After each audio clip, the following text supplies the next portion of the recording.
오늘 본문의 말씀은 바울이 골로새 교회에게 보낸 편지 중에 나중에 끝 인사를 할 때 여러 동역자들을 언급하면서 마무리를 지은 내용입니다.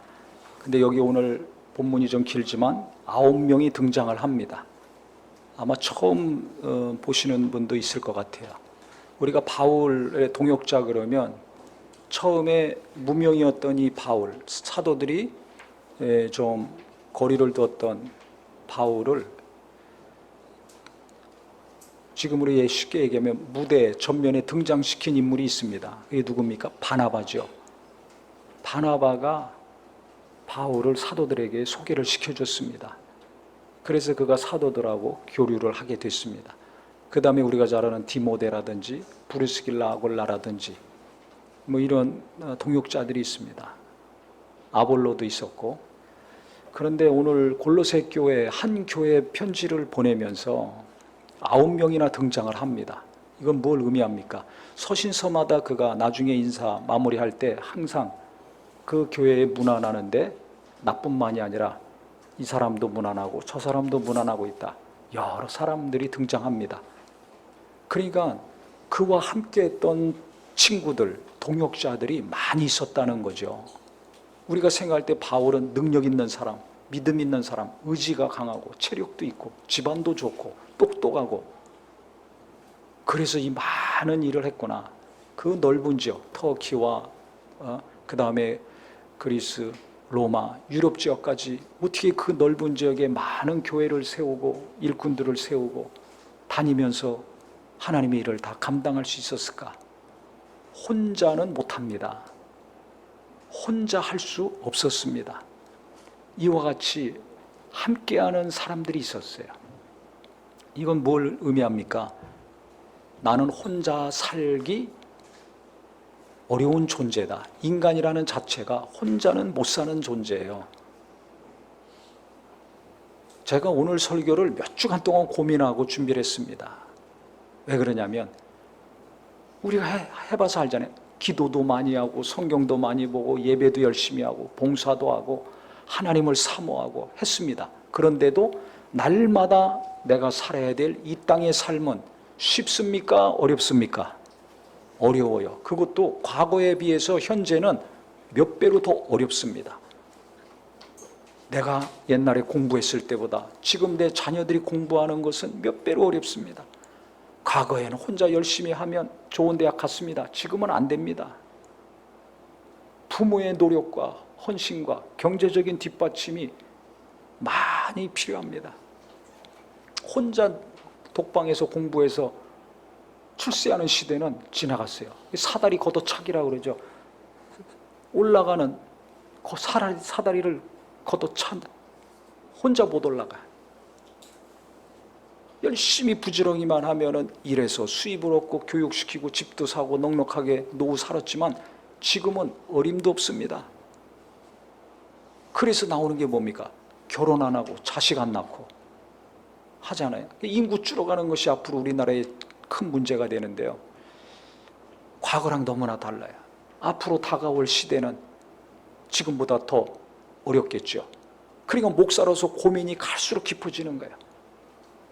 아무리 기도하고 은혜 받고 하나님을 사모하고 사랑한다 할지라도 내일 다가오는 하루가 겁나는 거예요. 들려오는 소식들은 우리를 불안하게 합니다. 그러면 우리는 이 땅에서 하루하루 살아가야 되는데 공부도 하고 취직도 하고 일도 하고 신앙생활도 해야 되는데 어떻게 해야 되는가? 오늘 본문에 있는 것처럼 핍박이 몰아닥쳤습니다. 초대교회는. 예수님을 죽인 자들이 나머지 사람들 가만두겠습니까? 그래서 교회가 만들어지기만 하면 예수 믿는 사람들이 모이기만 하면 그렇게 핍박을 했습니다. 유대교에서도 핍박을 하고 로마에서도 핍박을 했죠.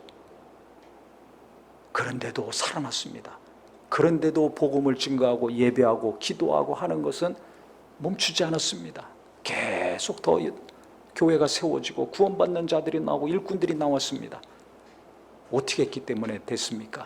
성령님의 역사죠. 그런데 성령님의 역사인데 좀 구체적으로 얘기하면 탁월한 한 사람 때문이 아니라 그와 함께하는 사람들이 많이 있었다는 것입니다. 골레셋 교회만 해도 9명이 등장을 해요.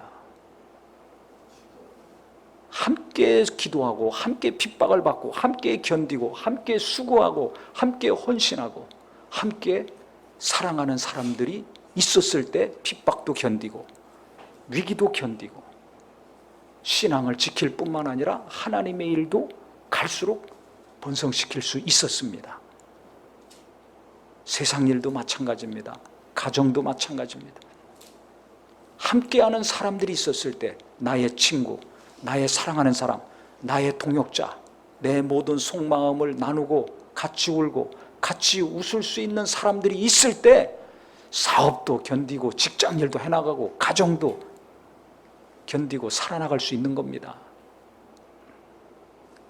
이게 너무 중요한 거예요. 그래서 오늘 설교 제목이 뭡니까? 함께하는 사람이 있어야 된다는 겁니다.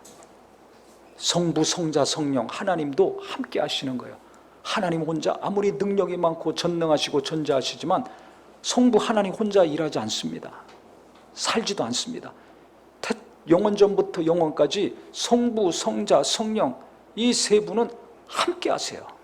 함께 일합니다. 하물며 연약한 우리 인간들은 말할 것도 없어요. 예수님도 말씀하셨죠.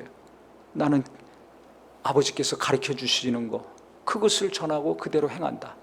나는 스스로 아무것도 할 수 없다. 혼자 일하지 않았어요. 능력이 많으신 하나님의 아들이지만 혼자 하지 않았습니다. 성령도 자의로 말하지 않는다고 하셨어요. 하나님, 성부 하나님이 하시라고 하는 것만 하는 겁니다. 성부, 성자, 성령도 그렇게 함께 하시는데 서로 사랑하시면서 하나 된 상태에서 각자 일하시는데 나는 얼마나 내 가족들과 성도들과 이웃들과 함께 해야 될 것인가. 친구가 있어야 돼요. 믿음의 친구, 속마음을 나눌 수 있는 친구, 같이 뜻과 마음이 맞아서 일할 수 있는 친구들이 가정에서도 있고 교회에서도 있고 일터에서도 있어야 됩니다. 그러니까 앞으로 다가올 세상은 현재보다 더 살기 어려운데 어떻게 거기서 견디고 버티고 보람도 있고 기쁘게 살 수 있는가? 친구가 있는 사람은 그렇게 삽니다. 믿음의 신실한 친구가 있는 사람은 어떤 세상이 오더라도 견디고 버티고 감사하며 기뻐하며 삽니다. 근데 이 친구가 없는 사람들, 믿음의 신실한 친구와 동역자가 없는 사람들은 괴롭고 외롭고 고독하고 어려운 일이 있으면 주저앉는 삶을 살게 될 것입니다. 그래서 혼자 열심히 기도하고 혼자 열심히 성경 보고 혼자 전도하고 혼자 열심히 일하는 거 이거 좋은 거 아닙니다. 그런 분들이 있다면 오늘 생각이 바뀌기를 바랍니다. 바뀌어야 돼요. 아담을 보세요. 그가 범죄하기 이전에 하나님이 하와를 만들어 주셨어요. 혼자 사는 게 좋지 않게 보이셔가지고 그게 뭔지는 구체적으로 성경에 나와 있지 않지만 그가 범죄하기 이전입니다. 타락하기 이전인데도 불구하고 완전한 사람인데 뭔가 하나님이 볼 때 아쉬운 게 있어요. 부족한 게 있어요. 그래서 하와를 만들어 주셨잖아요. 돕는 배필로 붙여주셨습니다. 그래서 결혼은 뭐냐면 나의 부족하고 연약한 것을 도와줄 수 있는 사람, 채워줄 수 있는 사람, 보완해 줄 수 있는 사람을 만나서 사는 게 결혼입니다. 얼굴 보고 재산 보고 학벌 보고 하니까 어려운 거예요. 깨지는 거예요. 그래서 오늘부터 부모님들이나 청년들 기도가 바뀌어야 돼요. 보는 눈이 바뀌어야 돼요. 내 연약함이 어떤 건가, 내 자식들의 연약함이 어떤 건가를 알고 그것을 도와줄 수 있는 배필을 잘 만나게 해달라고 기도해야 됩니다. 그런 사람을 찾아야 됩니다. 내 눈에 들어오는 사람만 쫓아가니까 어려운 겁니다.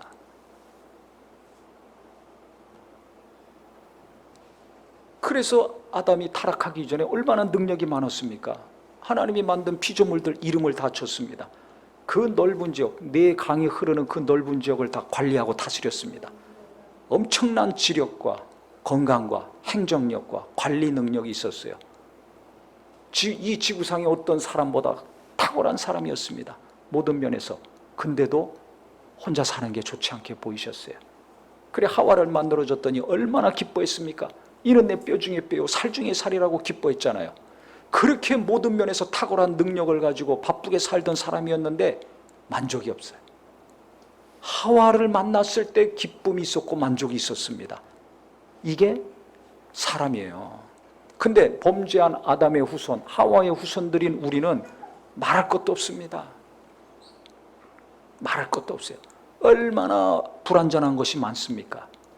그래서 물가가 올라가고 결혼하니까 친구들 얘기 들어보니까 뭐 이혼한 사람 많다 그러고, 자식 낳아서 공부시키려니까 너무 힘들다 그러고, 경제적인 비용 많이 들어간다 그러고, 20년 자녀 교육을 위해서 인생을 허비하고 헌신해야 된다고 하니까 결혼도 안 하고 자식도 안 낳고 혼자 재미나게 살자라는 사람들이 많이 늘어나고 있는데요. 좀 생각이 바뀌었으면 좋겠어요. 자식, 아담과 하와 결혼해서 아들 둘 낳았는데 큰아들이 작은아들 죽였습니다. 살인사건이 일어났습니다. 얼마나 자식 때문에 속 썩겠어요. 평생 속 썩었을 겁니다. 또 성경에 보면 믿음 있는 집안이라 할지라도 부부간에 갈등이 있고 형제간에 갈등이 있고 부모 자식 간에 갈등이 있어서 속을 얼마나 많이 썩습니까? 계속 속 썩는 사람들이 있습니다. 그렇다고 하나님이 이거 가정의 이 제도가 인간에게 안 맞는구나, 그래서 가정을 하나님이 포기하셨습니까? 결혼하지 말고 각자 혼자 살아라 라고 하셨습니까? 자식 낳지 말고 살아라? 아닙니다. 아무리 갈등이 있고 어려움이 있다 할지라도 하나님이 결혼하고 자식을 낳고 가정을 이루는 것을 지금까지 허락하고 있어요. 지속시키고 있습니다.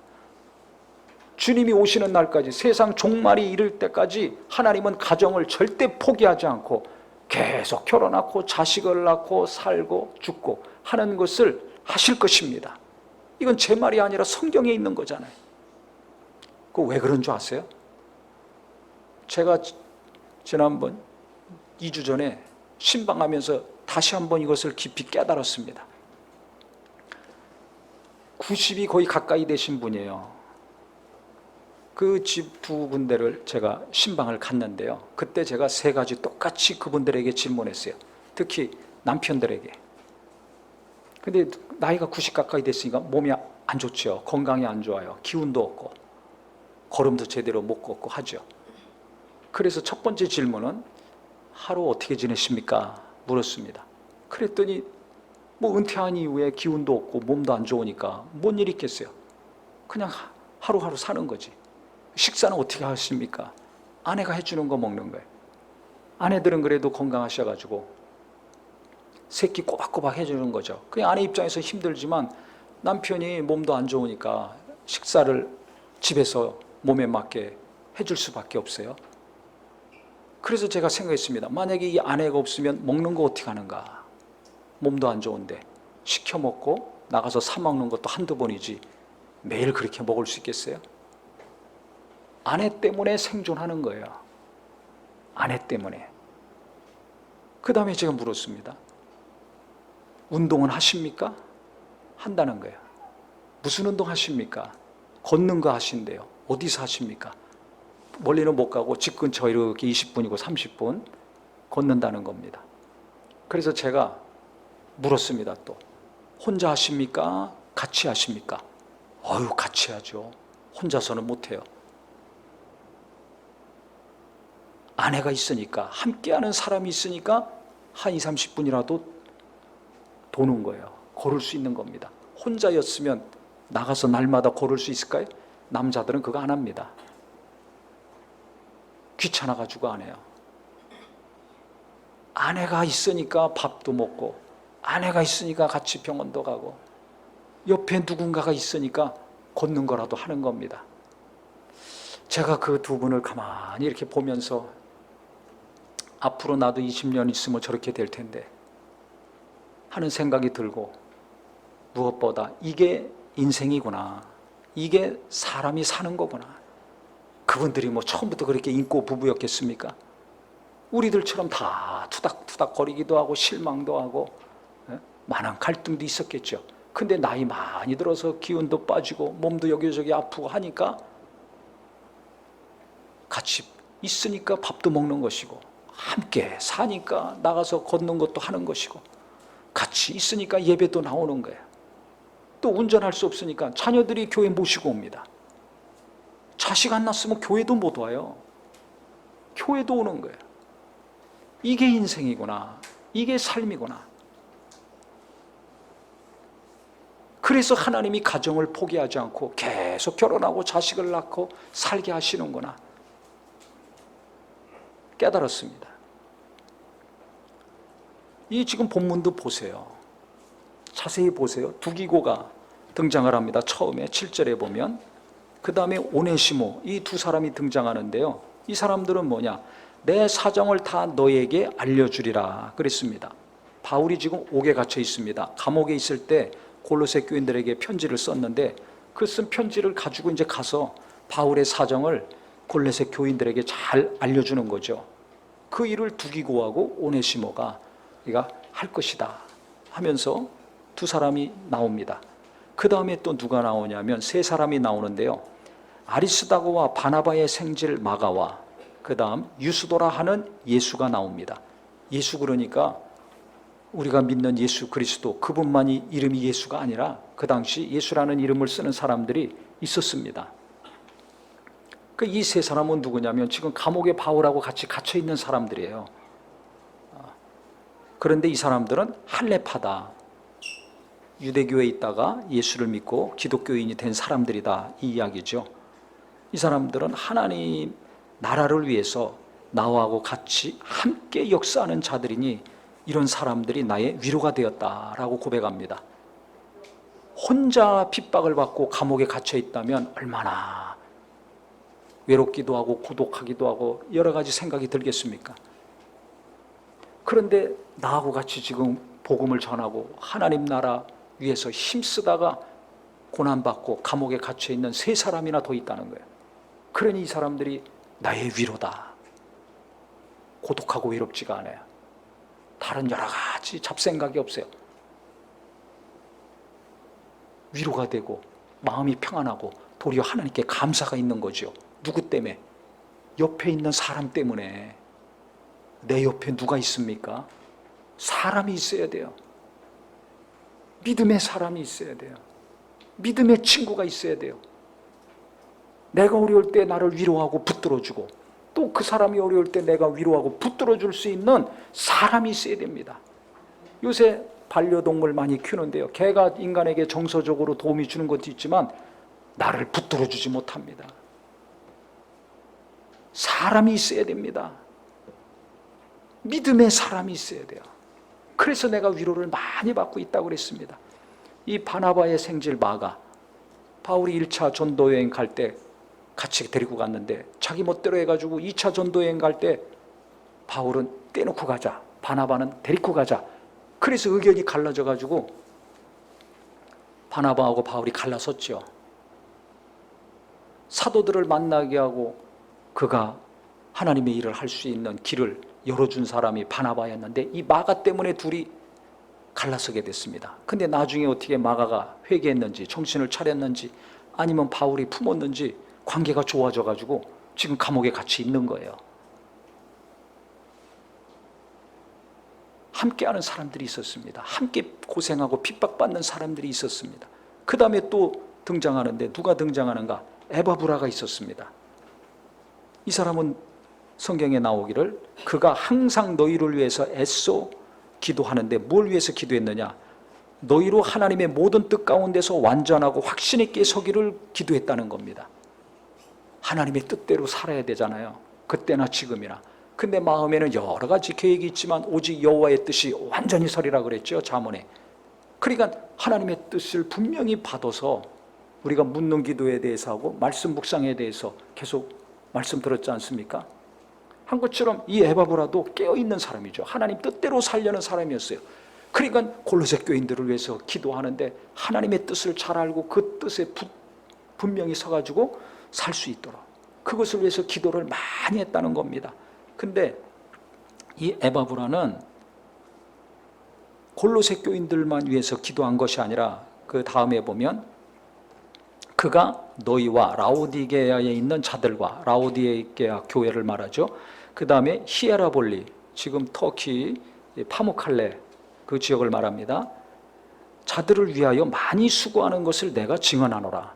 골로새 교회뿐만 아니라 라오디게아의 교회, 또 히에라볼리, 이 여기 있는 교인들을 위해서도, 교회를 위해서도 수고를 많이 했다는 겁니다. 아, 이렇게 신실하고 충성되고 기도 많이 하고 하나님 뜻대로 몸부림치는 사람이 있으니까 얼마나 위로가 되고 힘이 됩니까? 든든하죠. 이런 사람이 있어야 내가 하루하루 견디고 버티고 살아갈 수 있는 겁니다. 깨닫기를 예수 이름으로 축원합니다. 혼자 하려고 하는 거 오늘부터 생각 바꾸셔야 됩니다. 혼자 있는 거 잠깐 좋은 것 같지만 내가 위기가 닥쳤을 때 나를 붙들어 줄 사람이 있어야 돼요. 같이 기도하고 같이 견디고 같이 하나님께 나갈 수 있는 사람이 있어야 됩니다. 그 다음에 또 누가 나오냐면 의사 누가와 데마가 나옵니다. 이 누가는 사도행전과 누가복음을 쓴 사람입니다. 이게 또 바울의 동역자였어요. 데마가 나오는데 이 사람은 나중에 세상을 좋아해가지고 믿음에서 떠났다, 나를 떠났다 이렇게 나옵니다. 근데 이 두 사람이 또 너희에게 문안한다 하면서 라오디게아에 있는 형제들이 읽은 편지 너희도 갖다가 읽고, 그 다음에 너희에게 내가 보내는 편지 이것도 라오디게아 교회에 보내줘서 그들도 읽게 하라, 그렇게 이야기를 합니다. 그 당시는 책이 없어요. 편지, 양가죽한테, 양피 거기다가 글을 써서 이제 보내면 그거 가지고 읽는 거예요. 그래서 그걸 책망도 하고 교훈도 하고 바르게도 하고 위로도 하고 격려도 합니다. 믿음을 심어줍니다. 그러면 한 교회가 읽고 끝나느냐? 그것이 아니라 여러 교회가 서로 돌아가면서 또 읽고 받습니다. 그 얘기를 하는 겁니다. 그러면서 이제 나중에 9번째 누가 나오냐면 17절에 아키뽀라는 사람이 나옵니다. 이 사람은 이제 어떤 직분이 있었나 봐요. 그러니까 아키뽀에게는 주 안에서 받은 직분을 삼가 이루라고 하라 합니다.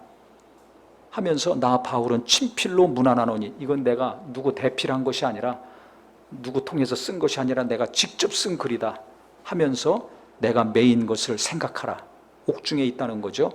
은혜가 너희에게 있을지어다 하고 마무리를 짓습니다. 바울은 결혼 안 했어요. 아내가 없습니다. 자식도 없습니다.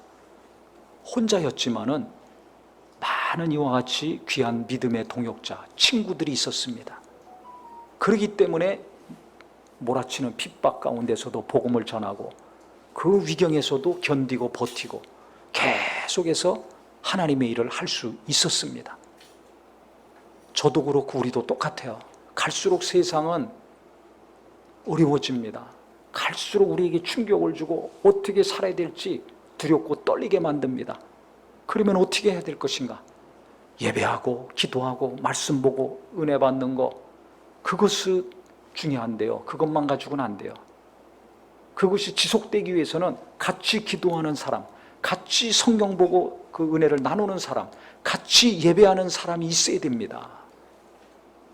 그래서 초대교회 보면요, 120명이 성령 받고 3,000명이 회개하고 구원받았잖아요. 그 사람들이 날마다 성전에 모이기를 힘썼어요. 예배한 겁니다. 그 다음에 끝나면 각자 집으로 흩어져서 서너 명씩 소그룹으로 식사하고 교제하고 했습니다. 기쁨과 순전한 마음으로 밥을 먹고 교제했다고 했잖아요. 왜 그렇게 했어요? 그렇지 않으면 예수 믿는 믿음을 지속할 수 없어요. 자기들 스스로가 하는 겁니다. 시켜서 그게 되겠습니까? 날마다 예배하고 날마다 집에서 밥 먹는 게 되겠어요? 그게 얼마나 힘든 겁니까? 그런데 그것을 기쁨과 자원함으로 했습니다. 좋아서 했습니다. 은혜가 넘치고 기쁨이 넘치니까 한 겁니다. 혼자서는 하기 어렵죠. 같이 하니까 날마다 예배도 하고 같이 하니까 기쁨과 은혜가 넘치고 심령은 갈수록 깨끗해졌습니다. 하늘의 소망은 갈수록 커진 겁니다. 어떤 위기와 핍박과 환난이 오더라도 믿음이 요동하지를 않았어요. 바로 이거예요. 함께하는 사람, 함께 말씀 듣고 함께 찬양하고 함께 기도하고 함께 삶을 나누고 고통을 나누고 슬픔을 나누고 위로하고 격려하는 사람들이 있었을 때 하늘의 소망은 갈수록 커졌고, 이 땅에 쪼여오는 핍박과 환난은 우습게 여겨지고 도리어 순교를 가장 사모하는 자들이 되지 않았습니까? 어디서 이런 힘이 나옵니까? 혼자였다면 며칠 만에 끝났을 것입니다. 우리도 몇 시간 못 가잖아요. 아무리 은혜 받아도 그 은혜가 몇 시간 못 가잖아요. 왜? 세상은 우리를 가만두지 않아요. 은혜 받은 심령을 가만두지 않습니다. 계속 괴롭히지 않습니까? 아니, 예수님도 마귀가 3번씩 유혹했는데, 금식하는 예수님께 와서 유혹했는데 그 마귀가 우리를 가만두겠어요? 제자 중에 하나도 마귀가 예수 팔 생각을 넣어서 가룟 유다가 예수 팔고 스스로 목숨 끊었지 않습니까? 그러니까 마귀는 계속 우리를 어렵게 만듭니다. 어떻게 해야 버팁니까? 어떻게 해야 견딥니까? 예수님도 12 제자들 같이 데리고 다니셨어요. 근데 성경 자세히 보면 나귀 새끼 데리고 와라, 또 뭐 어디 전도하러 갈 때나, 그 다음에 심부름 시키실 때 보면 둘씩 보냈습니다.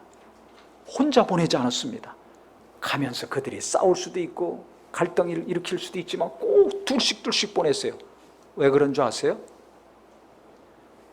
전도서 4장 9절부터 보면 주보에 있죠. 2 사람이 한 사람보다 나음은 그들이 수고함으로 좋은 상을 얻을 것임이라. 혹시 그들이 넘어지면 하나가 그 동물을 붙들어 일으키려니와 홀로 있어 넘어지고 붙들어 일으킬 자가 없는 자에게는 화가 있다고 했습니다. 한 사람보다 2 사람이 낫다는 겁니다. 아무리 부족하고 모자람이 있다 할지라도 둘이 가야 어떤 위기가 닥치고 시험이 오고 마귀가 역사하다 할지라도 한 사람이 붙들어주고 이렇게 세워줄 수 있다는 거예요. 위협에서 벗어날 수 있다는 겁니다. 근데 혼자 가면 무슨 일이 일어날지 몰라요. 베드로를 마귀가 밀가부로 댔다지 않습니까? 가룟 유다가 예수를 팔 정도였는데 제자라 할지라도 아무리 옆에서 예수님의 말씀을 듣고 이적을 보고 능력을 보고 귀신이 떠나가고 죽은 자가 살아나는 것을 봤다 할지라도 그 다음날 무슨 일이 일어날지 모릅니다. 그래서 둘씩 보내신 거예요. 한 사람보다 2 사람이 낫습니다. 그래서 우리는 혼자 일하고 혼자 살고 혼자 신앙생활, 그거 맞지 않습니다. 사람 인자를 보세요. 사람 인자가 이렇게 생겼잖아요. 누가 받쳐줘야지 살 수 있는 게 인간이에요. 아무리 탁월하고 똑똑하고 힘있고 능력이 있다 할지라도 혼자 있으면 무너지는 겁니다. 이 사람도 같이 무너지는 겁니다. 둘 다 무너지는 거예요. 그래서 하나님이 둘이 만나 살게 하시고 자식도 낳고 살게 하시는 거예요. 혼자 그냥 방에서 예배하고 기도하고 성경 보고 살아라고 하지 아니하고 같이 모여서 예배하고 같이 기도하고 같이 삶을 나누고 교제하게 하신 겁니다. 전도도 같이 하고 뭔 일이든지 심부름도 둘씩 보냈잖아요. 같이 하라는 겁니다. 언제 우리는 넘어질지 몰라요. 그때 누가 붙들어줘야지, 안 그러면 그냥 깨지는 겁니다. 무너지는 겁니다. 그래서 화가 있다고 했습니다. 2 사람이 누우면 따뜻하거니와 한 사람이면 어찌 따뜻하냐. 나이 들수록 등이 시려워요. 등이 가렵습니다. 같이 있어야 따뜻한 거예요. 같이 있어야 등을 긁어줄 사람이라도 있는 거예요. 한 사람이면 패하겠거니와 2 사람이면 맞설 수 있나니 세 겹줄은 쉽게 끊어지지 않는다. 그러니까 내가 함께 기도하는 사람, 함께 예배하는 사람, 함께 마음을 나누는 사람이 교회에도 있고 가정에도 있고 일터에도 있을 때 어떤 위기와 환난과 어려움이 오더라도 그 사람은 무너지지 않는다는 겁니다. 그래서 믿음의 친구, 함께 속마음을 나누고 함께 기도하고 함께 일할 수 있는 친구들이 교회도 갈수록 늘어나고 직장에서도 갈수록 늘어나고 학교에서도 갈수록 좋은 친구들이 있기를 주의 이름으로 축복합니다. 친구가 있어야 돼요. 그래서 제가 오늘 설교를 준비하면서 어제 제 아내한테 물었습니다. 당신은 친한 친구가 있느냐? 물었습니다. 그랬더니 대답이 나의 가장 친한 친구는 남편이래요. 당신이래요. 그럼 거기서 끝나야 되는데 그 다음에 계속 줄줄이 나오는 거예요. 당신은 나의 가장 친한 친구, 베스트 프렌드고 나의 남편이고 친구고 애인이고 동역자고 평생 반려자다. 5가지가 나왔습니다. 할렐루야. 근데요, 다른 건 그냥 그렇게 들은데 애인이라는 단어가 제게 막 마음이 막 이상해지는 게, 감정이 전기가 막 오르더라고요. 왜 그러냐면, 아니 부부간에 아무리 좋아한다고 해도 애인이라고 단어 안 씁니다. 애인은 연애할 때 쓰든지 아니면 바람 필 때 쓰잖아요. 아시다시피. 그런데 그 단어를 얘기하는, 제가 처음 들었어요, 살면서 지금까지. 애인이다라고 하는데 감정이 막 이상한 미묘한 감정을 제가 느꼈습니다. 그 사람 진실이거든요. 그래서 제가 생각했습니다. 개척한 이후에 하나님이 주신 최고의 선물은 아내가 나를 애인으로 생각하는구나, 친구로 생각하는구나, 평생 반려자여 동역자로 생각하는구나. 남편은 남편대로, 나는 나대로 각자 일하고 사는 것이 아니라, 개척하기 전에는 제가 남편 그냥 하나였어요. 근데 4가지가 붙었잖아요. 개척하면서 하나님이 제가 깨닫게 해주셨거든요. 죄인임을 깨닫게 하시고, 짐승같이 살았던 걸 깨닫게 하시고, 내가 뭘 잘못했는지, 뭐가 부족한지를 계속 깊이 깨닫게 하시고, 깨닫게 하신 만큼 부부간에 가까워졌어요. 친해졌어요. 애인이 됐어요. 모든 것을 함께 나누는 동역자가 됐어요. 이것만 해도 너무나 감사하죠. 그래서 저는 우리 결혼하는 분들은 될 수 있으면 결혼하기를 바라고요.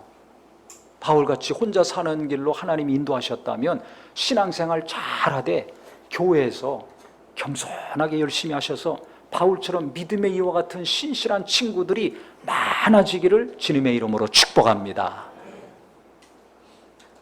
친구가 돼야 돼요. 부부간의 친구가 되고 성도간의 친구가 돼야 돼요. 학교에서도 우리 학생들 친구가 있어야 됩니다. 좋은 친구들이 있습니다. 사귀려고 해야 됩니다. 그래서 기도하실 때요, 저는 항상 저 자신과 가족들 기도할 때 3가지 기도하는 게 있어요. 그게 뭐냐면, 주님, 돕는 자를 보내주시옵소서, 돕는 물질을 보내주시옵소서, 돕는 영을 보내주시옵소서. 이 기도를 항상 합니다. 계속 기도합니다. 돕는 자가 있어야 돼요. 혼자는 못 사는 거예요. 배우자를 위해서 기도할 때도, 주님, 우리 아들, 딸들 연약한가 하시오니 저거 잘 도울 수 있는 배우자, 그 연약함을 잘 도와줄 수 있는 짝을 만나게 해 주시옵소서. 이렇게 기도합니다. 가문 좋고 인물 좋고 문물 좋고 믿음까지 좋은 사람 찾지 마세요. 없습니다. 내 자식하고 맞는 사람, 내 자식을 도와줄 수 있는 사람을 기도하셔야 됩니다. 그래야지 서로 보완이 돼서 살아갈 수 있는 거예요. 제가 신방했던 그 연세 많으신 2 내외를 가만히 이렇게 보면서 90여 년 가까이 사셨으니까 이게 인생이라는 것을 깨달았는데, 그게 뭐냐? 서로 돕고 사는 거예요. 서로 돕고 사는 거예요. 지금도 우리 젊은 이 40대나 50대나 60대 이 부부들 가만히 보면, 저분이 저 아내를 안 만났으면 어떻게 살까? 거의 못 살아요. 그 아내를 만났기 때문에 지금 살고 있는 거예요. 저분은 저 남편을 안 만났으면 어떻게 됐을까? 엄청나게 계속 싸납고 교만하고 사람답게 못 사는 거죠. 그 남편을 만났기 때문에 그 남편 때문에 깨져가지고 사람이 되고 예수 제대로 믿는 은혜의 삶을 살고 있는 거죠. 가만히 보면 하나님이 알아서 다 붙여주셨더라고요. 그러니까 뭔가 조화를 이루면서 사는 거예요. 자식 남은 자식들 그렇게 또 속색이죠. 아담과 하와만큼은 속 안 썩잖아요. 큰아들이 작은아들을 죽여버렸는데, 그것도 잘못이 아니라 시기하고 질투해가지고 죽여버렸어요. 이거 어떻게 삽니까? 그 집보다는 낫잖아요, 우리 집이. 할렐루야. 그런데도 하나님은 계속 가정을 계속 지켜나가게 하셨어요. 아무리 속색이더라도 나중에 그 자식이요, 나중에 부모가 아프면 병원 데리고 가고, 교회 갈 힘이 없으면 모시고 교회 오고 그럽니다. 남들은 늙어서 병들어서 쳐다도 안 볼 때 그래도 쳐다보고 밥이라도 먹자고 하고 연락 오는 거는 자식밖에 없습니다. 그래서 하나님이 결혼하게 하시고 자녀를 낳게 하시는 것 같아요. 아이고 나는 혼자 살 건데 어떡합니까 목사님? Don't worry, 걱정하지 마세요. 신앙생활 잘하면 목사님하고 친해지고 사모님하고 친해지고 교인들하고 친해집니다. 자식 열 있는 사람보다 부러운 거 하나도 없이 살 수 있습니다. 왜?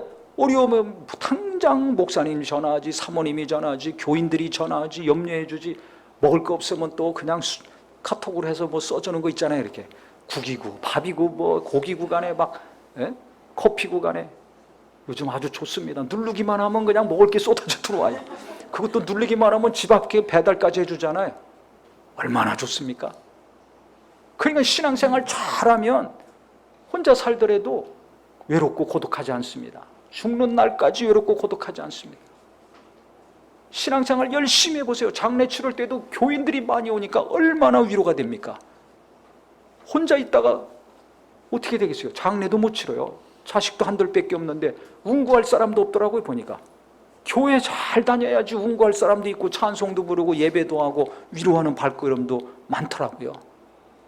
그렇기 때문에 우리 성도님들은요, 예배 1시간 그냥 설교 듣는 것으로 끝내지 마시고 오늘부터 함께 예배하고 기도 같이 하고 성경도 같이 보면서 은혜 나누는 거 계속 목장에서 잘하시기를 바랍니다. 그래서 될 수 있으면 목장 모임도 꾸준히 계속 참여를 하세요. 친구가 있어야 돼요. 직장도 몇 년 다니고 몇십 년 다녔다면 거기서 친구가 있어야 됩니다. 10년, 20년, 30년 다녔는데 친구가 없어. 그거 잘못 사는 거예요. 오늘 말씀 깨닫고 생각 바꾸세요. 그래서 내 뜻과 내가 원하는 것만 생각하고 살지 마시고 내가 이 사람하고 친해져야 되겠다. 친구가 있어야 됩니다. 그래야 직장에서도 어려울 때 나를 도와줘요. 그 사람이 나를 보호해주고 지켜줍니다. 친구가 그걸 하는 겁니다. 내가 혼자 잘나고 똑똑했다고 되는 게 아닙니다. 그래서 우리 학생들 학교에서 다닐 때부터도 친구가 있어야 돼요. 친구가 있어야 돼요. 공부만 잘해가지고 좋은 학교 가려고 하지 마시고 그러면 이기적인 사람 됩니다. 친구가 있어야 돼요. 좋은 사람들 많이 있습니다. 친해지세요. 기도하고 베풀고 친해지세요. 저는요, 우리 교인 중에 어떤 분 자전거로 전국을 다 다니셨어요. 제주도까지 다니셨어요. 그래서 제가 물었습니다. 궁금해서. 아니 어떻게 자전거로 전국을 다 다니셨습니까? 언제부터 하셨습니까? 그랬더니 젊어서가 아니라 나이 많이 드신 다음에 거의 은퇴하신 다음에 그걸 했다는 거예요. 시간이 있어야 다니니까. 아이고 어떻게 다니셨습니까? 했더니 아니 목동에서 이제 자전거 타다 거기 타는 사람들끼리 모이니까 가만히 보니까 선생님 하다가 은퇴하신 분이 있다는 거예요. 그래서 그분한테 당신이 그 다 다니고 잘 아니까 내가 비용을 댈 테니까 나하고 같이 가서 다니자고. 그래서 그분이 친구가 돼가지고 무슨 친구? 자전거 친구. 그래가지고 자전거로 전국을 다 다니고 제주도까지 가셨대요. 얼마나 경치가 좋습니까? 그랬더니 말할 수가 없죠, 목사님. 제가 막 감동이 될 정도로. 제주도 경치 좋잖아요. 그 자전거 타고 천천히 다니면서 경치 보죠. 전라도건, 경상도건, 충청도건, 강원도건 다니면서 좋은 데 있으면 그냥 가서 보고 먹고 자고 또 같이 오는 거예요.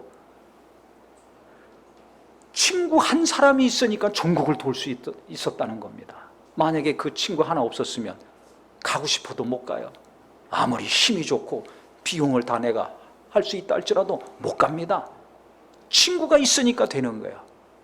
세상 일이 모든 게 그렇습니다. 그러니까 돈만 많이 벌려고 하지 마시고 공부만 잘해서 점수 높아지는 것만 기뻐하지 마시고 학교에서 좋은 친구들 사귀고 직장 가면 거기서 또 친구들 만나고 또 좋은 믿음의 배우자 만나서 일평생 친구가 되어 사랑하는 관계, 동역하는 관계, 위로를 주고받는 관계가 되시고 또 교회에서도 좋은 친구들 계속 봉사하면서 기도하면서 예배하면서 또 목장에서 삶을 나누고 교제하면서 친구들을 계속 만나고 사귀셔서 세상이 갈수록 이렇게 복잡해지고 우리에게 고통을 줄 때 친구 때문에 위로를 받고 내가 어려울 때 붙들어주고 격려해주고 하셔서 누구보다 안정된 삶, 행복한 삶을 사는 저와 우리 모두가 되기를 바랍니다. 그래야 믿음도 지속하고 지킬 수 있습니다. 하늘나라 가야 될 거 아닙니까? 같이 가야 될 거 아닙니까?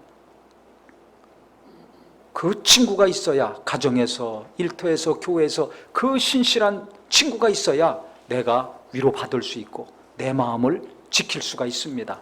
그래서 우리는 나를 붙들어 주든지 아니면 누군가 어려울 때 붙들어 주는 친구가 있어서 두 사람이 한 사람보다 낫다, 이 말씀이 실감이 되어 계속해서 친구가 늘어가는 사람, 돕는 자가 갈수록 늘어나고 돕는 물질도 갈수록 부어주시고 거룩한 돕는 영도 갈수록 많이 주셔서 영적으로도 신령하게 사시고 경제적으로도 넉넉하게 사시고 무엇보다 믿음의 친구들이 많아져서 마음이 부자인 사람, 갈수록 평안이 넘치는 복이 있으시기를 예수 이름으로 축원합니다.